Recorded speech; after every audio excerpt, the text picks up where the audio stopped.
Bienvenue à Paris Gare du Nord. Welcome to the Gare du Nord in Paris. I love this place, the noise, hustle and bustle, people everywhere, and familiar today to anyone who arrives in this city on the Eurostar, London to Paris in just 2 hours. And it was here too that a young Igor Stravinsky first set foot in the city in June 1910. His journey had been much longer, many days, all the way from his summer home in Ust-Ilug, which is on the present-day border between Ukraine and Poland. But what had brought him all this way?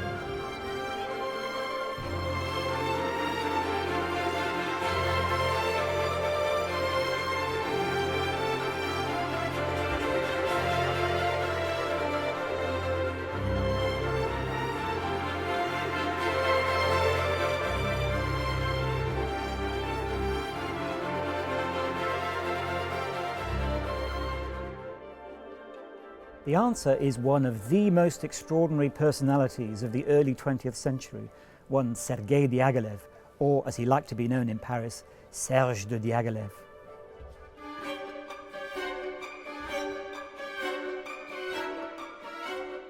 He was an art collector, patron, animateur, and a flamboyant businessman. In fact, Diaghilev had been here many times before.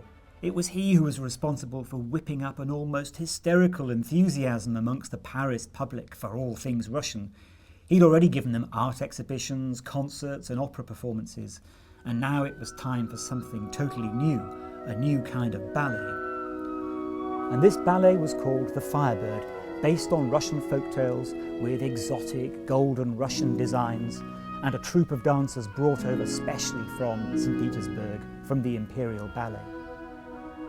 Diaghilev called it his Russian ballet, or in French, les ballets russes.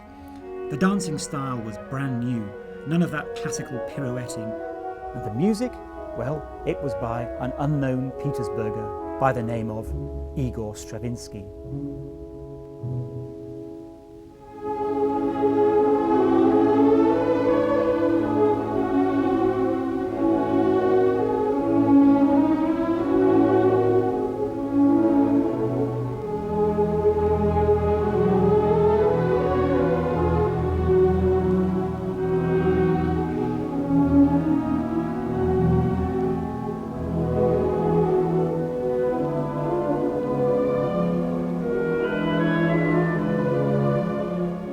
Stravinsky sat in a box with Diaghilev in Garnier's glorious Paris Opera House, looking very much like it still looks today, surrounded by the richest and most famous of high Paris society. "Mark him well," Diaghilev had told the dancers of the Ballet Russe before the performance. "He is a man on the eve of celebrity." And so it proved to be. The Paris public went wild at Firebird, and this 28-year-old composer's life was changed forever. Paris fell in love with Stravinsky, and Stravinsky was instantly smitten with Paris.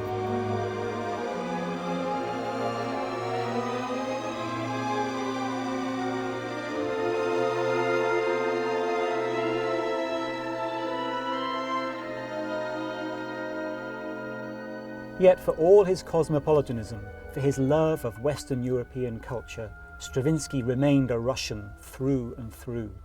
Though his music would change many times over the coming decades, an unbreakable Russian thread ran right through his music, right to the very end of his life.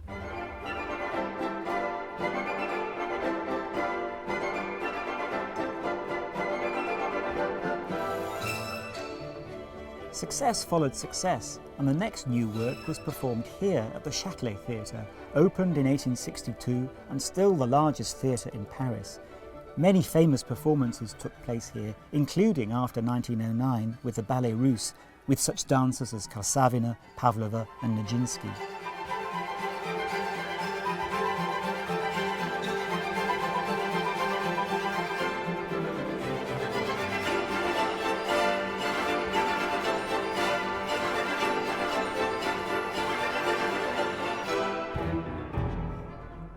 The new ballet was called Petrushka, based on another tragic Russian tale set in a fair about a half-man, half-puppet.